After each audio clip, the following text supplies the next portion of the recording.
Ivana Alawi, naliling sa isang kilalang politiko na hiwalay sa asawa. Isang mainit na impormasyon ang ibinahagi ngayon ng kilalang showbiz insider at talent manager na si OG Diaz patungkol sa isang politician na nalilink ngayon sa sexy star at content creator na si Ivana Alawi. Matatandaan na inamin noon ni Ivana Alawi sa vlog nila ni Bea Alonzo na she is dating someone at isa raw itong non-showbiz guy. Hindi niya naman sinabi kung ano ang identity ng guy pero napaka-humble raw nito.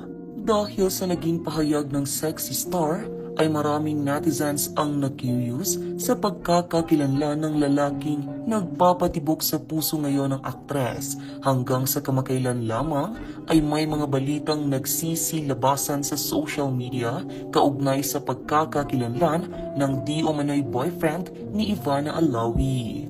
Samantala, nalilink nga ngayon si Ivana Alawi sa isang kilalang politiko na hiwalay sa asawa matapos umanong maispatan silang magkasama sa Japan at Baguio.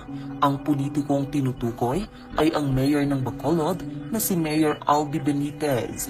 Si Mayor Albi Benitez ang may-ari ng Bright Light Productions na siyang nag-produce ng mga TV show na Tropang LOL at Sunday Noontime Live na umere sa TV5.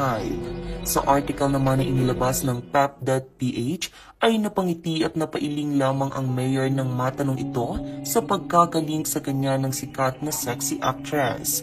Ibinulgar rin ng nasabing mayor na matagal na umano silang hiwalay ng kanyang asawa na si First Lady Nikki Benitez.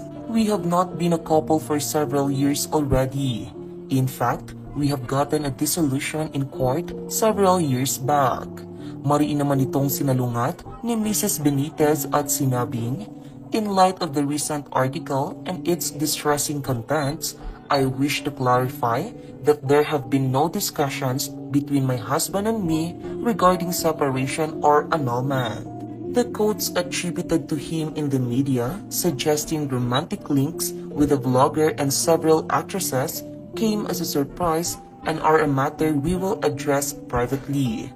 Samantala, napag-usapan naman sa isang episode ng OG Diaz Showbiz Update YouTube channel ang paglilingki na Ivana at Mayor Albi matapos kumalat ang chikang spotted umano sila sa Japan.